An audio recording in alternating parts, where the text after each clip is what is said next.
What's going on, everybody? Welcome back to the channel and a new video, and we have a new camera and we've got new stuff to look at because it is time to update the cooling in the original PC that I built nearly 2 years ago now. That is what we're going to be looking at today.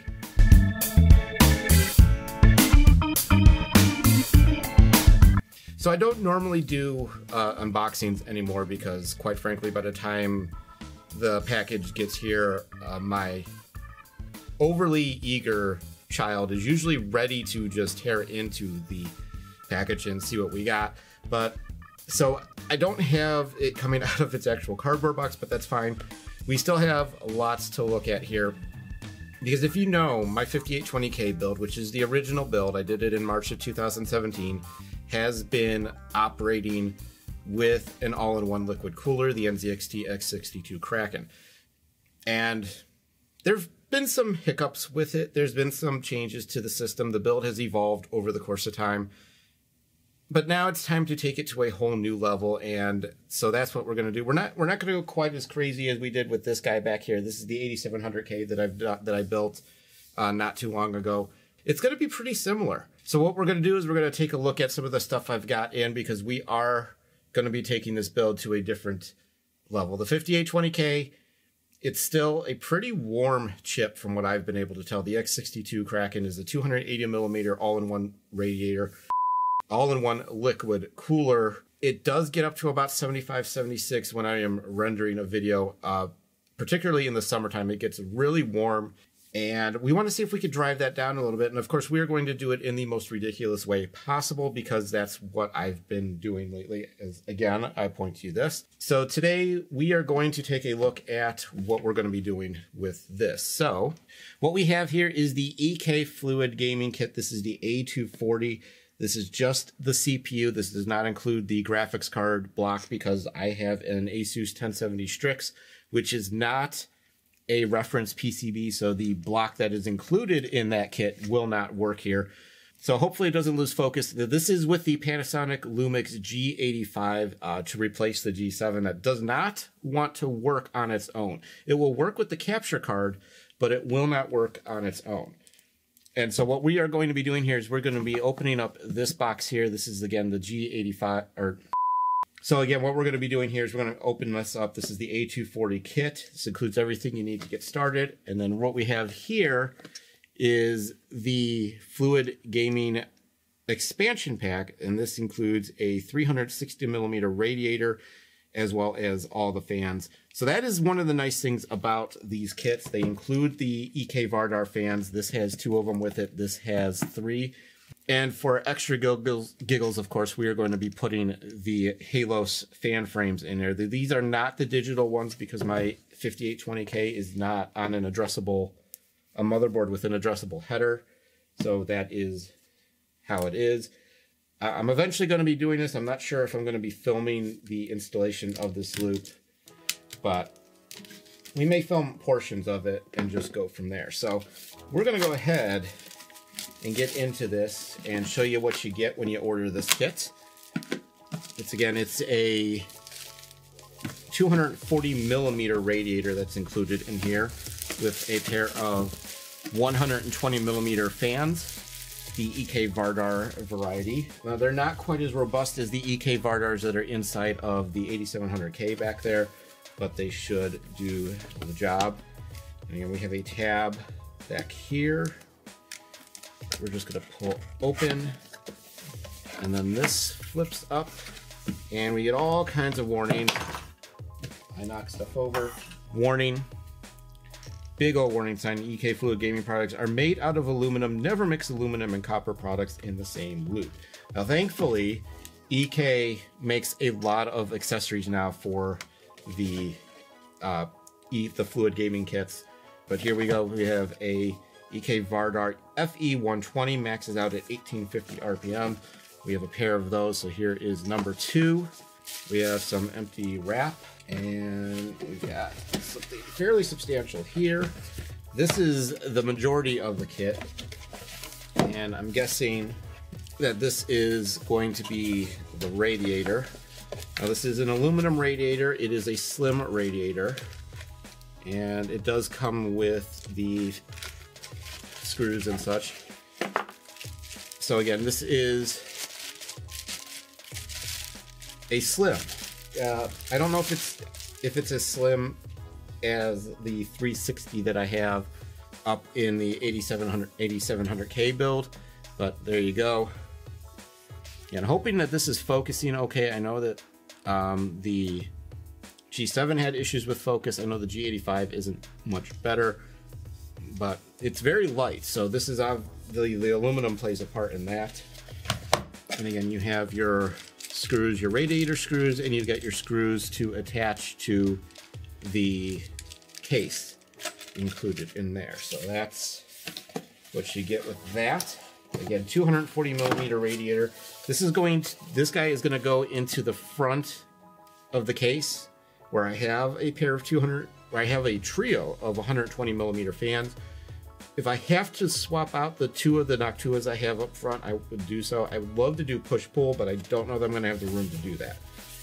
So set that there. And then we have one last major piece to get into. This is the mounting plate that they include. I might actually be able to use this on the bracket. I don't know yet. There's a bracket inside of the Enthoo Evolv, but this is the mounting point. These are the screws for the mounting mechanism. We have a busted Ziploc bag with our mounting kit, so we're gonna have to be very careful there not to lose anything.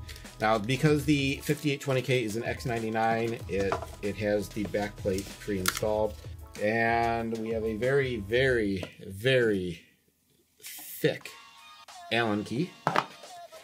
Some of the tubing, now this is the 10/13 tubing. This is the same as what is in the build back there, I believe. If not, I will stand corrected, but I'm pretty sure this is the same that I used in the 8700K, and if that's the case, then I have plenty of tubing, because I have an entire box left from the custom loop that I did. We have our three-way fan splitter for a three-way fan splitter. I don't know why it's a three-way. I only needed a two-way, but hey, won't complain. Three-way fan splitter. We have our SATA power. Here is our EK Supremacy AX. This is the aluminum EK Supremacy. This is really light. This is much lighter, and again, this is the aluminum than the one that is on the EK Velocity, which I'm using in the 8700K. We have all the back plates in the world. I know it's compatible with AM4. These actually might be both. I don't really know. I'm making this stuff up. I will have a better idea once I'm in the instruction booklet, but this is, some of the mounting mechanisms you get. I think this is AM4. Moving on. I already have one of these, but it's nice that they include this. This is a jumper for a power supply for your 24-pin. I have one of these, and I actually have the extra power supply, so I don't need to use the power supply that's in the system to drain the system, flush the system. We have a PWM extension fan cable. We have some of their Ectotherm thermal paste. I'm going to be using the Thermal Grizzly cryo nut that I have. It's nice that they include this. This is their cryo fuel. This is their clear concentrate. I actually have another bottle of this laying around as well. Fittings. And then the last thing in here is the actual SPC-X res pump reservoir combination. Again, this is a very short cable. I'll go ahead and push all of this. So this is pretty much everything you get. Again, this is the mounting bracket, so you can use this to mount it to any point in your case where you can find it. And so if you are curious, this is what you get inside of the box with the EK A240 fluid gaming kit. So pretty much everything you need to get yourself set with a custom loop. And we have the fan extension, we have the pump reservoir, and it's a very small pump reservoir, but that's perfectly fine. So I'm going to put all this stuff back now. They definitely don't jip on the use of foam in this. I did actually buy some more fittings, so we shouldn't have any issue there. And all back into the box. So let me know if you actually want to see a full install. I can't guarantee it's going to go very well because it took me forever and a day to do the custom loop because I kept making mistakes. But if you are curious and you want to know, I will be willing to do that. Additionally, they do sell these expansion kits, and they've got 120, 240, and 360 available, so you can add another radiator, which is a nice thing, especially if you're going to be doing the GPU as well. It is nice that they include this. And again, the same warning as before. And again, we have more of the EK Vardar FE120 fans. So again, 3 of these, which is again super nice. Some more fittings, another warning, and then we have here our 360 millimeter slim radiator. So again, you can see the fin density there. They are very, you can see pretty much right through it, and it's again exceptionally light and should be a lot of fun to do this because this is going to be the most extremely overkill thing that I've done to this point. And I say that, I'm actually going to put this guy back in the plastic, which I didn't do on the other one. I say that because, yeah, I've got a dual radiator in the 8700K build, which I'm considering doing a redo on that video. If you want to see a better version of that video, let me know. I know that the version that is out there is pretty lackluster because I did it with webcams because that was right around the time that the G7 decided that it was going to kick the can. And these are the Halos fan frames. You guys have seen these before. There's not really any need to get too detailed into this, but might as well get them open. And as a side note, because I keep buying the Lux versions of these kits, I have about 1 billion of these motherboard adapters that they come with. So I'm not going to use this. This is a 4-pin because this is a 12-volt kit. I have so many of these because these come in every single one of these kits. But again, if you haven't seen it in a while, this is the 120 millimeter variant of the Halos Lux. This is the non-digital. It won't do any, there's no addressable RGB, there's no fancy lighting effects. Just basic, bare bones, but does the job. It gives me the kind of lighting. Oh, this box is upside down. Why didn't anybody tell me this box was upside down? It does do a nice job of lighting. I'm a big fan of the Halos products. Just gonna go ahead and get all these out and test them before I put them in because I've had a defective Halos before.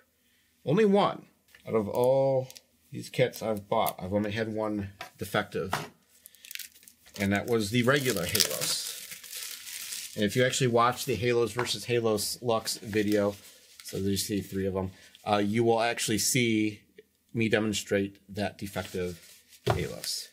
And so there you have it. That is a look at the EK Fluid Gaming A240. That's just everything that you get inside of the box. As you saw, it comes with everything you need to get started. I'm going to be doing this. Today is the 7th of January. I'm probably going to do this upcoming weekend. I'm going to take that case. It is actually now off to the side and up. I'm going to take the NZXT X62 Kraken out of there, and we're going to see just how this turns out. I'm willing to bet that maybe the temperatures will come down just a little bit, but the biggest difference I will see is fan noise. That's the biggest difference with the custom loop here.